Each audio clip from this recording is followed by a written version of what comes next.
Hello, and welcome to another episode of Cadwalader's Finance Forum Focus Series. My name is Larry Stromfeld. I'm a partner at Cadwalader's Financial Services Department, and I'm joined today by my colleague, Jeff Nagle. Jeff and I, as well as a few others here at Cadwalader, co-head Cadwalader's Libor Preparedness Team, which is a multidisciplinary team, which is advising many financial market participants. We advise the various trade associations, and we also are advising the Federal Reserve's Alternative Reference Rate Committee, or the ARC. For the ARC, we helped draft the legislation in New York for Libor transition. We're advising on similar legislation that's being developed at the federal level. We also helped to led the drafting of the ARC's recommended fallback language for bilateral and syndicated loans, for securitizations, and for floating rate notes. By now, we all know Libor is going away. The question, of course, is what do we need to do? And there's a lot of information out there. What we will highlight for you today is what you need to know for new contracts and for legacy contracts. The most important message is this. For new contracts, we need to stop using Libor by the end of this year, the end of 2021. Many have already stopped, and it's important to realize that this could affect you directly, either because Libor product is no longer available, or indirectly because the market for Libor products has become less liquid. Beginning in 2022, you must start using new alternative rates for new contracts, such as the Sulfur rate, secured overnight financing rate, that we'll discuss. So how does that affect loans where other tenors are available? And what, if anything, does legislation in New York or the federal level mean in terms of facilitating that transition for legacy contracts? We're going to start by turning it over to my partner, Jeff, who's going to talk to you about the dates that you need to know about when all this needs to get done. Thanks, Larry. To frame our conversation here, we'll start out by looking at the calendar as it relates to Libor transition. So first, we'll look back to March 5th of this year, which was an important date. On that date, the IBA, which is the administrator of Libor, and the FCA, which is the regulator of the IBA, made some important announcements. Those announcements included the anticipated cessation dates on a representative basis for various tenors of Libor in various currencies. These announcements really kicked into high gear the Libor transition.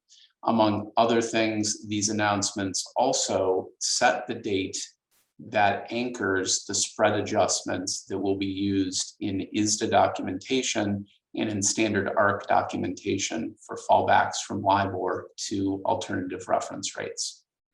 The next date on our calendar this year was April 1st. As of April 1st, the UK regulators had a position that UK regulated entities should not be entering into new sterling Libor-based documentation.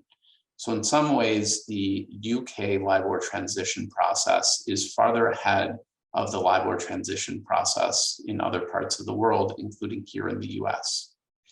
The next date this year of importance was June 30th. On June 30th, the ARC had a recommended best practice for no new issuance of Libor. That date has come and gone. There has still been, as we know, a considerable amount of Libor issuance after June 30th. So now we're up to the present. What are we going to see towards the end of this year and going forward? So the fourth quarter of 2021 is the time period during which many regulated financial institutions will have stop sell dates for new Libor. As Larry mentioned, there is an important push by the regulators to move parties away from using Libor. And because of this, many banks, many lenders will no longer be issuing new Libor deals starting at some point in Q4 2021. That is all in anticipation of December 31st of this year. December 31st of this year is a big date on the Libor calendar. There's a lot going on. For one, the non-USD LIBOR tenors, so LIBOR for Swiss francs, sterling, Japanese yen, and euros, will all be ending on a representative basis as of December 31st this year. So those LIBORs are effectively going away and will be done. USD LIBOR, the 1 week and 2 month tenors, will be ceasing at the end of this year. That's important, but not terribly important, as there are not a lot of contracts in the market that reference 1 week or 2 month LIBOR. Finally, there's another important component of December 31st of this year that is often overlooked. The US banking regulators at the end of last year put out guidance that US regulated entities should not be entering into new LIBOR contracts as soon as practicable and in any event by December 31st of 2021. The banking regulators are very serious about this. They have said that it will be considered a safety and soundness issue for banks if they enter into new LIBOR contracts after that date. And they have also said that scrutinizing whether banks are following in this calendar is going to be one of the highest regulatory focuses over the upcoming months. In the words of one regulator recently, the year of magical thinking about LIBOR is over. The transition is here. And by the end of this year, there will be a real impediment on issuing any new LIBOR. Finally, as we look forward, June 2023 is an important date as well. At the end of June of 2023 is when the USD LIBOR tenors, other than 1 week and 2 month, will be permanently ceasing. But recall, as I just mentioned, that date really doesn't help for new contracts that are coming into place where the regulatory guidance is after the end of this year to stop issuing in LIBOR. And with that, I'll pass it back to my colleague Larry to talk about some of the rates that we are currently seeing in the market for various products. Larry? Great, thank you, Jeff. So yes, as Jeff said, LIBOR is going away on the dates that Jeff mentioned, but you may have heard that there's something out there called synthetic LIBOR, and that will be around. So what is that, so that we're not confused? Most importantly, it's important to understand that this is a regulatory band-aid that's meant to help tough legacy contracts, not new contracts. It will be available after 2021 for sterling and yen legacy contracts. USD LIBOR, as Jeff has said, will continue to be published as it's now produced, not in synthetic form, through June of 2023. And the FCA has recently said that they are considering whether it will require the administrative LIBOR to produce a synthetic version of USD LIBOR after June of 2023, but that is yet to be determined. So what is synthetic LIBOR? Synthetic LIBOR is a rate that is mandated by the regulator for the LIBOR administrator, which is the UK's Financial Conduct Authority, that's designed to be used for a temporary period and for a limited purpose, just to facilitate the transition of legacy contracts that can't otherwise be remediated away from LIBOR. Mostly through having them roll off or be refinanced or rolled off, matured, or remediated before the end of 2022. The synthetic LIBOR will be based upon a forward-looking term rate based on the recommended replacement. So in the case of sterling, it would be SONIA, or for yen, it would be TONA, plus a spread adjustment designed to compensate for the credit risk difference between the risk-free rates of SONIA and TONA and LIBOR. But that spread adjustment is a one-time static adjustment equal to the ISDA spread adjustment. So if you're hearing about LIBOR continuing, that's what it's referring to. But what should you be moving to? And the recommended rate to be replacing USD LIBOR is the secured overnight financing rate, or SOFR.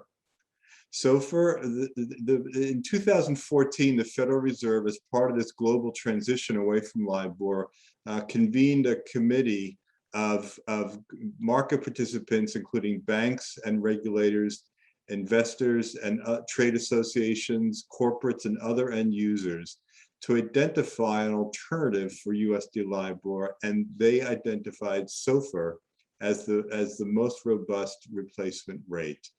SOFR is published daily by the New York Fed, and is essentially a broad measure of borrowing costs based upon the overnight collateralized US Treasury securities market, i.e. the repo market.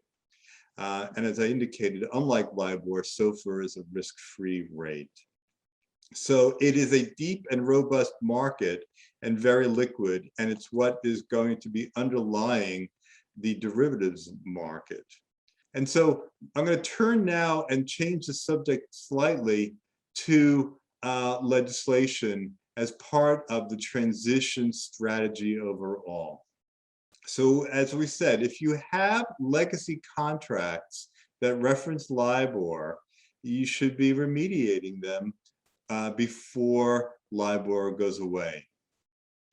Now, if that is not possible, there was a recognition that there's a need to avoid disruption, confusion, and potential litigation that might arise if contracts continued to reference LIBOR when they didn't clearly indicate within the terms of that contract what would happen when LIBOR goes away.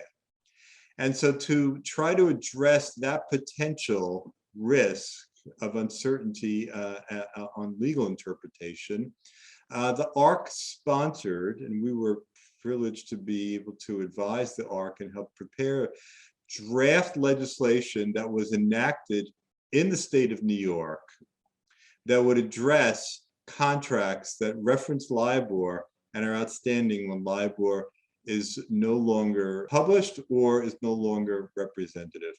I'll just mention that in passing that virtually identical legislation was enacted in Alabama as well. Now, what does the legislation do?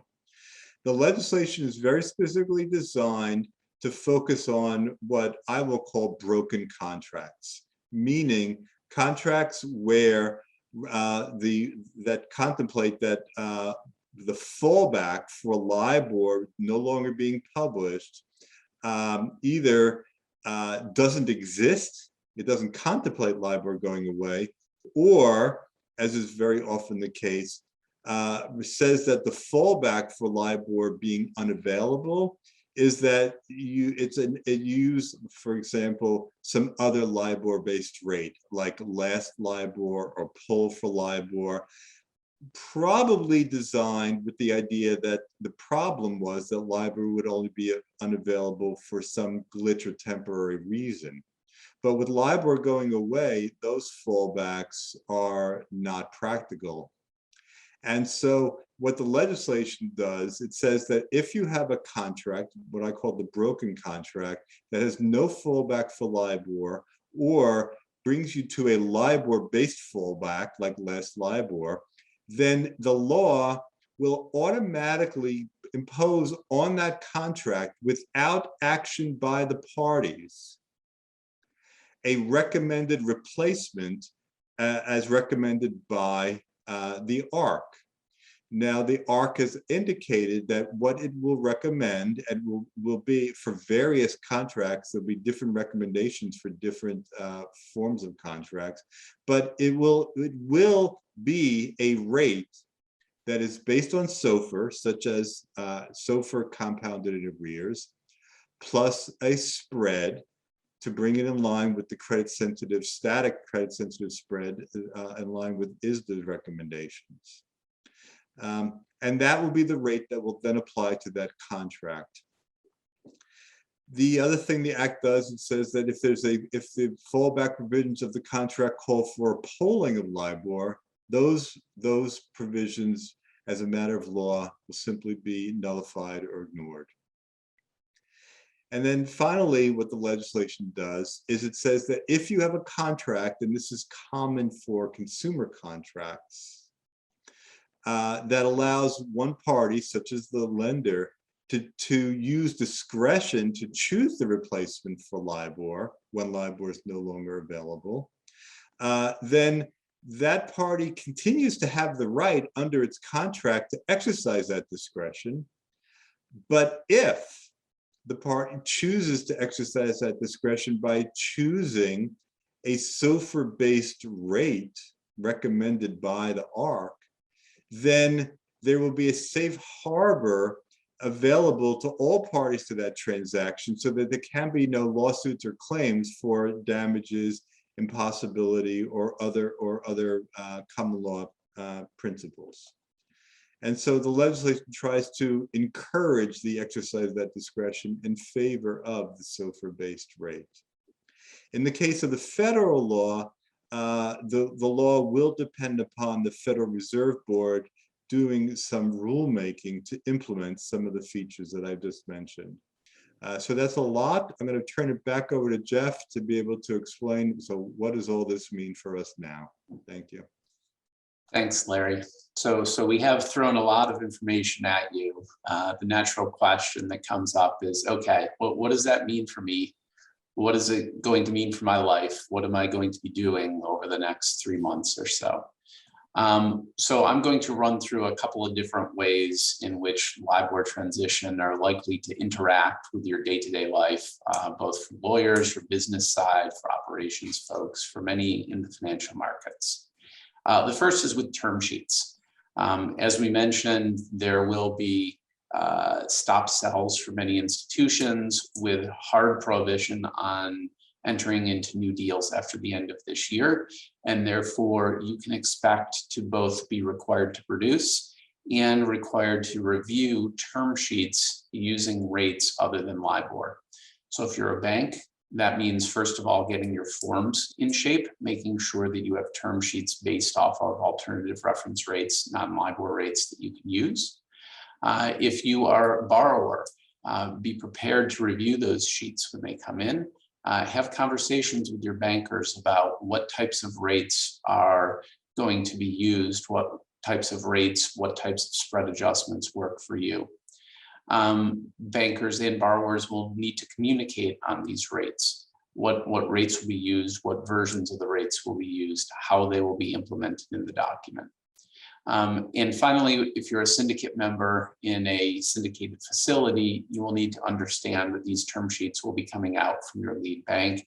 And so you'll need to be able, in position to review them. So the new originations themselves, we are already starting to see many new originations in the market, in the loan space, in the other cash market places.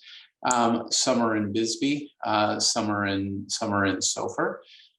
So as a first step, as a minimal step, lending institutions will need to get their forms up to date.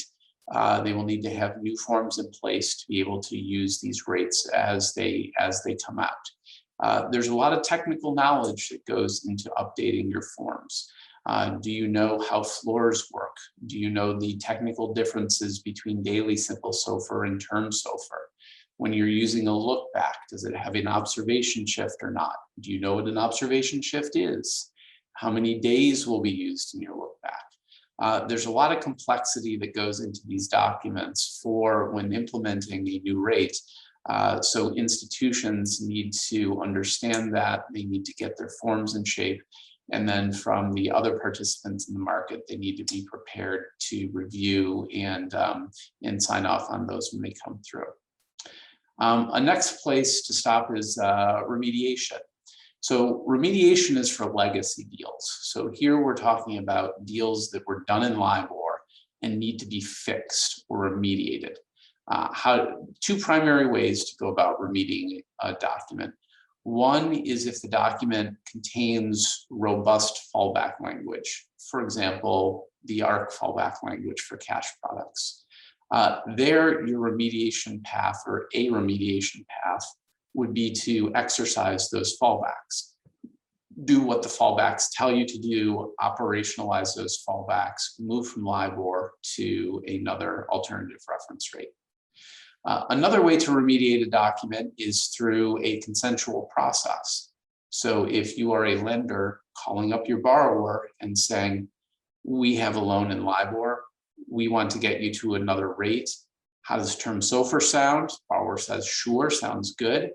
You do an amendment to your bilateral loan, replacing LIBOR with term Sulfur. Or if you're in a syndicated facility, an agent and a borrower agreeing upon an amendment, getting approval from the requisite number of lenders in the syndicate, and transitioning from LIBOR to another alternative reference rate.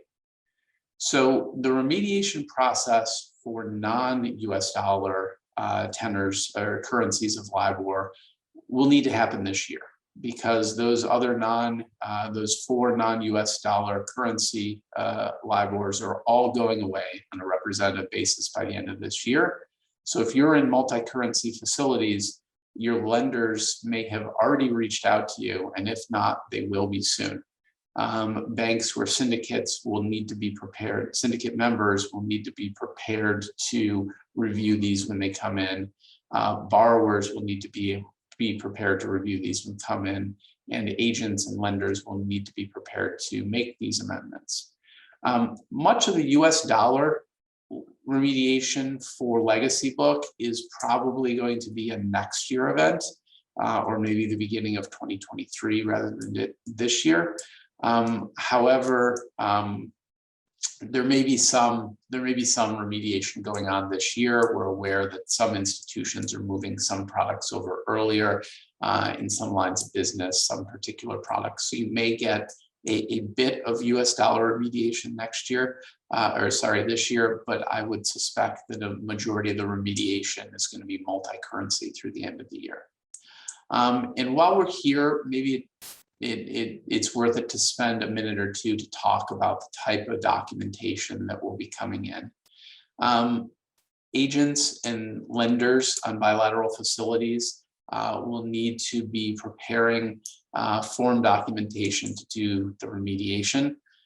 Syndicate members on syndicated deals, holders on note issuances, borrowers will need to be prepared to review the remediation documentation when it comes in, or the new non-LIBOR documentation when it comes in. These amendments to existing documents are likely to be fairly complex. It's not a cut and paste job.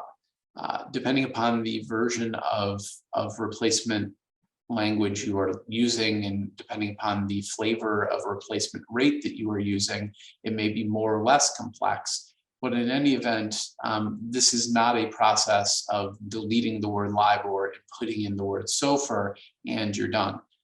There's typically much more complex changes that are needed in documentation when implementing a different rate. These amendments are often going to require quick turnarounds when they come in. There's a lot going on. We're in busy lives. Almost all the markets in which we participate are really red hot right now. There's lots of deal work going on. People are trying to get things done by the end of the year. Amending documents to take care of LIBOR is probably not on the highest of everyone's wish list, but it is there. All these non-USD tenors are going away by the end of the year.